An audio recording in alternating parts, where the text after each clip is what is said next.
What's the expectation level for the Giants? 61-51 has been an unmitigated success. You're 10 games above 500. You are really seriously entrenched in a great wild card position, but it's a roster that's got some question marks, and it's an offense that hasn't really produced over the course of the last 4 or 5 weeks. So what is a fair bar to set for this team heading into the postseason? It doesn't feel like, Allen, that this is a World Series or bust kind of a roster, No. But you do want to make the playoffs, and you'd like to at least make a little bit of noise and get out of that first series. But what do you think would be a fair bar to set for this collection of Giants? I would like them to go past the first round, but if we're being honest, you get in, depending on where they fall in the wild card, right? You get to the divisional and you lose. I can't really be mad at that. I can't. And I want to, but I can't. Because if you look at the lineup and you look at all these other teams in the National League, I just don't know how you can expect the Giants, and we've seen it before, right? But even those teams, as we talked about in the crossover, they had guys. They had Hunter Pence's. Pablo was electric back in his heyday. So they had hitters that you could count on, and you just don't have that. And you've seen spots from J.D. Davies. You've seen spots from Conforto. You've seen spots from Patrick Bailey and Schmidt, but none of it, as I keep on referencing the 107-win season, none of it scales. You just have absolutely no clue what anybody is going to do in the playoffs. And Brandon Crawford, who is the vet, because of where he is in his career, you don't know what he's going to do in the playoffs. So who is the most trustworthy guy in the lineup? Wilmer Flores right now, and it might be, is it Jock Peterson and Will Flores? Is that it? Who do you trust? Game on the line. Right now it's Wilmer Flores. Let's take Wilmer Flores out. Yeah. Game on the line. You can pick whoever you want. Bases loaded. You need a double, right? Bases loaded. You need a double, 2 outs. You can't pick Wilmer Flores because he's the hottest bat right now. Who are you picking? It probably would be Lamont Wade Jr. Yeah. And he has, not necessarily been as hot as he was earlier in the year. And if Tyro Estrada is healthy, you might go to Tyro. And by the way, Tyro is about one injury away from being injury prone to me.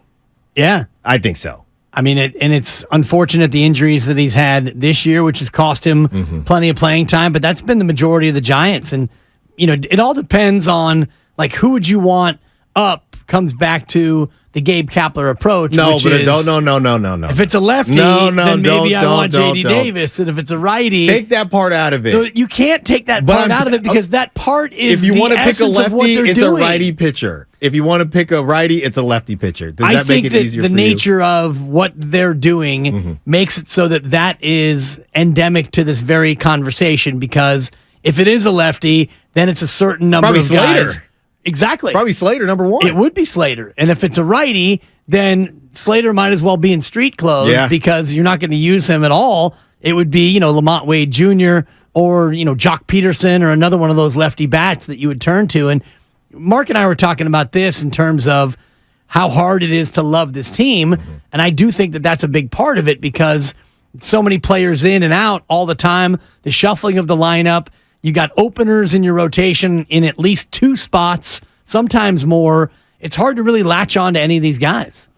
Well, no, but now you have the kids coming up, and at least you can hang your hat on that. That's been something everybody's been banging the table about, and nobody expected Marco Luciano to be up this year, so I can't be mad at the Giants in any area in terms of development. You've gotten up a number of rookies to be excited about. But with that, you can't have everything. You can't have a bunch of rookies come up and still expect the Giants to make true noise in the playoffs and possibly go to the World Series. It would be nice. A lot of things would be nice. Winning the lotto would be nice, but it's not necessarily realistic. You can't have it all. But if you're making me choose, and it's going to be a bunch of borderline guys that, have bounced around and maybe you heard of them, maybe you haven't, and seeing if Farhan can strike gold with the hidden gem, or bringing up some guys that you can say, hey, I remember when they drafted that guy and now he's up. My kids are going to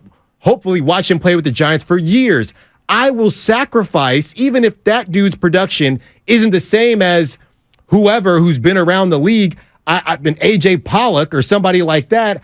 I would take that and know that, okay, the World Series probably isn't going to happen this year, but at least we know you're building a foundation. That's the thing about Ohtani. What is the foundation of the Giants right now? Right. What is it? Webb? Well, the foundation is Webb and Bailey, and it's Matos, and it's Luciano, and it's Casey Schmidt. But I don't think we can even say all that. That's what we hope will be the foundation. Right. That's what is the foundation is. right now? Well, the foundation right now is Bailey and Estrada and Matos and Webb and Camilo Doval. And you better hope and pray. Well, because they haven't done anything. Solid. Those guys are all solid contributors to the major league team. No. But not yet, though. Well, they're not stars, but they are all solid, mainstay major league players. And they all are going to have to come back next year with a full scouting report about what they like and what they don't like.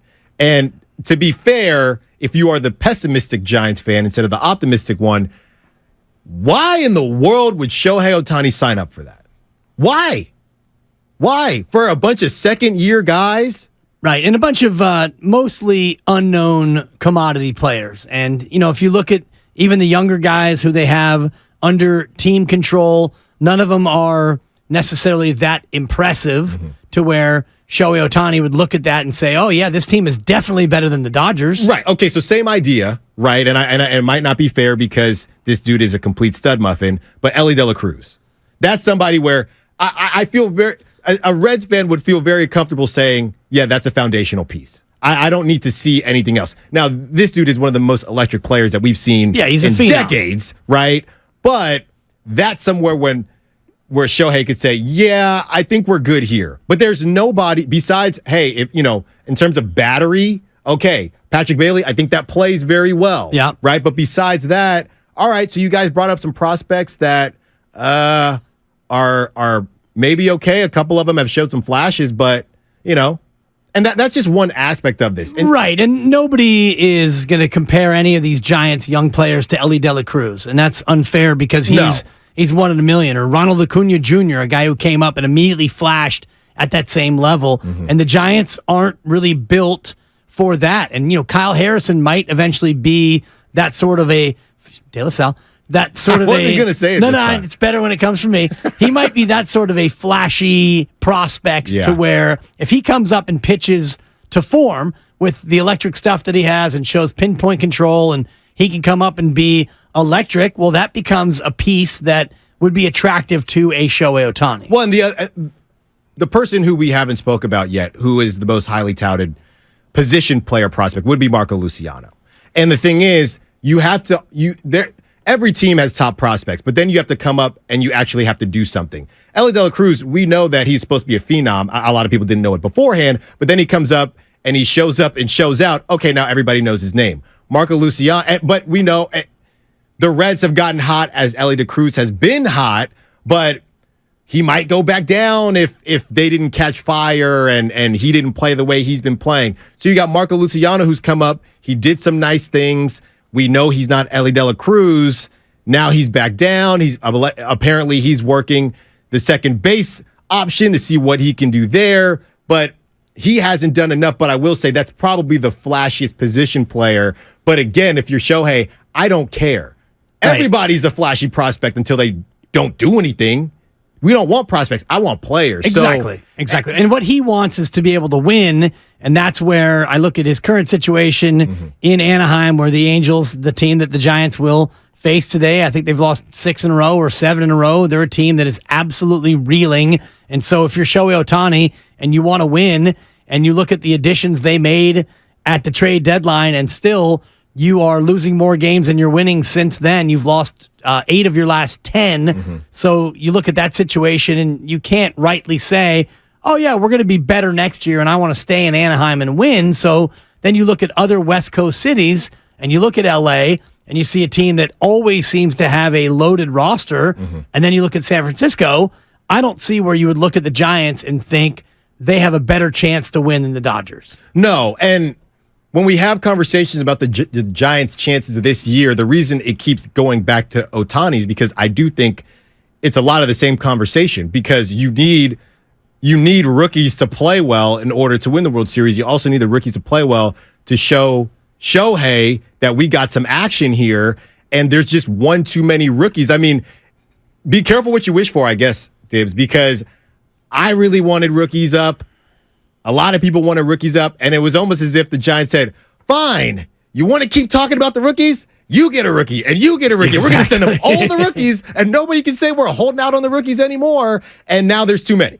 Now there's too many to have to pay attention to carry the load at this stage in their career. Well, they've made the adjustment in terms of sending Casey Schmidt down, and I do agree with you in terms of protecting the young player. Yeah. You can't let Casey Schmidt, even though he's 24, he's not 20, he's not 21, but he's young in the game. You can't just let him out here to go 0 for 4 day after day. No. That sort of thing is very damaging. And, I don't know if you've ever been in that spot. This is Allen Stiles in for Mark Willard, and Allen played D1 at Temple, and I don't know if you ever were in a spot as a baseball player where you went through that drought where the ball was a marble. It was not a watermelon. It was not. Absolutely not. And I did go through that. Senior year. I went probably 0 for my first. It was the first 4 games or something. Straight out of the gate. They'd given you the job, right? Yeah. All right. I started in center field. I got to be honest with everybody. I did get banged to left, but I got banged to left for somebody who ended up getting drafted and getting AA. So that's fine. That's fine with me. And I'm struggling. Sounds like you're not over it. No. I'm fine. It's not a big deal. And I get to a point, Dibs, where I'm freaking out. I got it. It's senior year. Are you hitting 8th or where are you? No. I was 2. I was a 2-hitter, and I got to get on. The small chances I have. I ended up playing semi-pro, but the small chance I have to get drafted, we got to do something, right? So I think it's the 4th or 5th game. And you're sitting on an offer. I'm sitting on an offer, right? And I decide, all right, I just got to get the wheels going. And I push bunt on a righty. And you're supposed to push bunt on a lefty. I said, I got to go now, man. So the second baseman and you're was hitting left. I'm hitting so left-handed. You're pushing it toward third base? No. That's a drag. So a push is the drag was when you brought it with you toward first base. But I'm left-handed. No. So I have it backwards. When you drag and leave, you have it backwards. Drag's when you leave it at third. So I see the second baseman playing super deep, and it was a righty but pitcher, which you normally don't do that. But I didn't care, man. I was struggling. I was desperate. So I push bunt. I sprint down the line faster than I've ever ran before. I slide head first. I dive head first into first base. Down. Get up. I'm safe. And the first base was like, man, that took some stones to pull that off. I get up. My jersey was completely ripped. It got stuck because it was a turf. Got stuck on the first base, and I kept the jersey. Ended up stitching it up and got it framed and all that good stuff. But it was a struggle, man. And there's nowhere to go. Yeah, there's nowhere to go. Then no one can help you. There's no JV team at Temple. They probably would have sent me down there. I see the freshman looking at me like, how long are they going to go with this guy? I mean, what's going on here? And for everybody that watches the game and thinks, why didn't someone tell him not to swing at everything? Why didn't somebody tell him to stop swinging at that slider in the dirt? They are. But it's a lot easier to say than to get up there and do. He's got a plan. Yeah. I would imagine they send him back down and they say, you need to look at least one pitch before you swing. You need to work on something. Because it's going to be easier. So you need to make it more difficult for yourself because you already know what time it is when you get to the big leagues. Yeah, it's tough. No doubt. Casey Schmidt, who has 5 hits since July, and now he's been sent back down to AAA. Allen Stiles is in for Mark Willard. I'm going to pick your brain on all these old stories. I love the stories. Oh, man. And hopefully that got you out of your slump. It did get me out of my slump. Push bunt. The push bunt happened, and we beat Virginia Tech that year. They were 24. That was the highlight of the season. So on the Xfinity Mobile text line, this is what's so funny to me. 408, you guys know we got Pollock. Yeah. What are we supposed to do with that? He says you guys know why we got Pollock. Why we got Pollock. Veteran?